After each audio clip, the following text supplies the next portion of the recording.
when my father said to me that every morning when he would walk out of his house and all the way down the street, every single household will have my voice coming out of their house. I realized something was going on then. And then the other time, I think it was when my daughter, she was little, she was selling my signature on the street in the estate we lived. And I asked her, well, why would you be selling my signature? She said, well, because you are famous. And then she qualified it a little. What inspires me is the desire for, I like things to be better.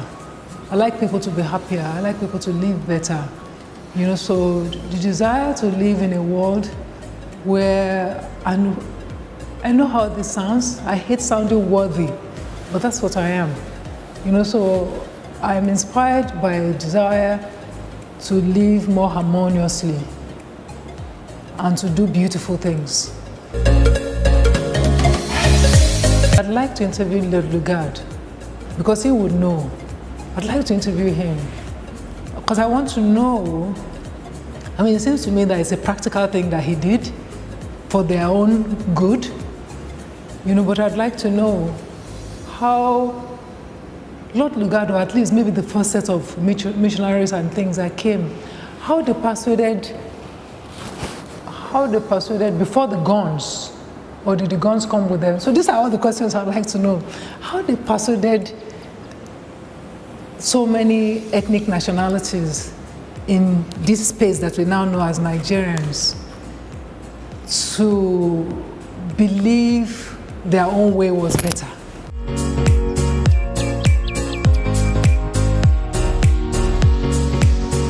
I want human beings to thrive. This is where I come from. I want human beings to thrive. I say to people that if there was one thing I'd like to, but you can't eradicate it because that's also what makes the human condition, but I'd like to reduce it, and that's human desperation, you know? So whether it's sexuality or gender or whatever else it is, I think that human beings should be allowed to express themselves to the fullest of their capacity. And so for me, when I did the VC interview, it was very interesting with that. If you look back now, I did not know how much punishment I would get. I would still have done it. Knowing everything that happened, I would still have done it.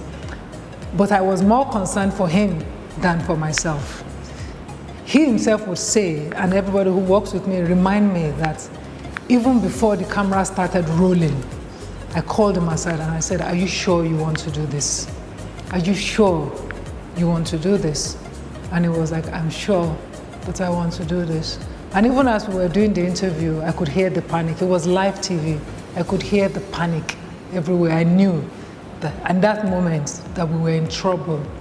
So yes, I will do it again. I support gay rights. I have supported gay rights before it became fashionable to support gay rights. I support gay rights because I support human beings. I support human beings who do not do any harm to any other human being. So your sexuality is your business. Let them ask the question.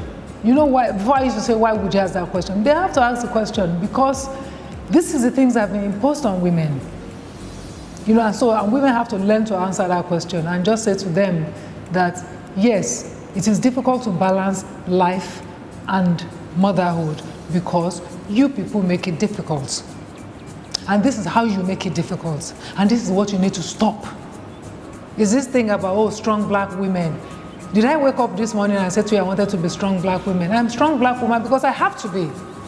I would like to be less strong, in quotes. I would like some ease. You know, so don't make it a virtue. Do not make it a slogan. It is an indictment on the society that we have, that I have to be strong in that way. So if they want to ask that question, let them ask, but also start asking men.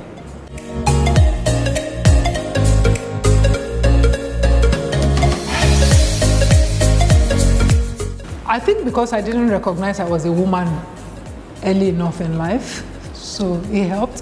And what I mean by that, I wasn't raised to think that there was a way to be a woman. I think actually the first time I realized that, okay, I'm not supposed to do some things. It was outside of my home, you know, in the university actually, because my father basically brought us up the same way, myself and my brother. So I didn't realize that there was nobody told me how to be a woman. So I was just Funmi. And so I knew that I could talk about anything that I felt like I wanted to talk about. And this, I think, is really important for young girls growing up. Because if you don't tell young people, if you don't tell girls that they can't do this, they would know that they're not supposed to do it. It's all conditioning. So for me, I talk about what matters to me. You know, and it's not like it's not as though I don't get punished for it. I do get punished for it. Maybe I'm a glutton for pain, but I think that we're different as human beings. I don't necessarily recommend my life to other people. What I say is that you have to determine who you are and also choose your own path. And once you have chosen your own path, you have to go with it. I mean, I couldn't be any other way. I find it difficult to be dishonest. Once again, I don't think that's a virtue. You know, my life would be a lot easier if I was less honest. You know, but I find it difficult to be dishonest. I'm a functionalist. I like to do things. I like things to work. I don't like things not working. You know, that's why Nigeria challenges me. I like things to work, you know. I like things to really work. My phobia is chaos. I hate chaos. I hate chaos. I hate chaos. I hate waste. I hate waste. I hate dysfunction. I think that this over-stratification of everything is very much Western, where everything, and it comes from the industrial era, and it worked. It works, and it worked. I don't think it's going to work for much longer, where everything is like, look, you do this, you do this, you do this, and that's all you do, and you become only this expert at this thing. You know, I don't come from that background. I come from a background of fluidity, you know, in that sense that, okay, yeah, but it's not really working anymore. So what does he want to do now? So how are we going to make it work? You know, so that's what informs how I tell my stories. If tomorrow there's a new vehicle, and I also don't just adopt things because everybody's adopting it.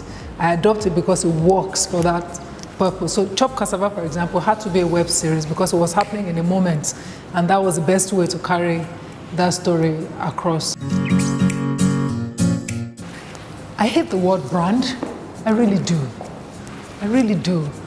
Because once again, it's a label. It's a reduction. You know, and some people fit nicely into boxes, others don't. You know, I don't think that I'm one of those people who fit nicely into a box. And I don't have the capacity to see myself the way other people see me. You know, so it's hard for me to be able to determine what my brand is. You know, I don't know how people see me, but I think that the thing I hear over and over and over and over again is that people seem to consider me as some sort of a person who is crusading in her sensibilities. I don't know what that means. That's hard because, you know, my own mother, I've written about it, so you know. So we lost my own mother when I was very little, so I don't know my mother. I have a sense of who my mother was. So I don't know if I've turned into my mother. But, you know, from what I heard of my mother and what I remember of my mother, I suspect that I'm turning into my mother. And my daughter thinks that she's not going to turn into me, but I know she's going to turn into me. So we do turn into our mothers. I think what they mean by that is that we, particularly for women, I think we turn into our mothers. I think that we think we can outrun patriarchy. We can't. And so the limitations that our mothers face, oftentimes we also come to confront it, and how we deal with it is different, you know, from generation to generation.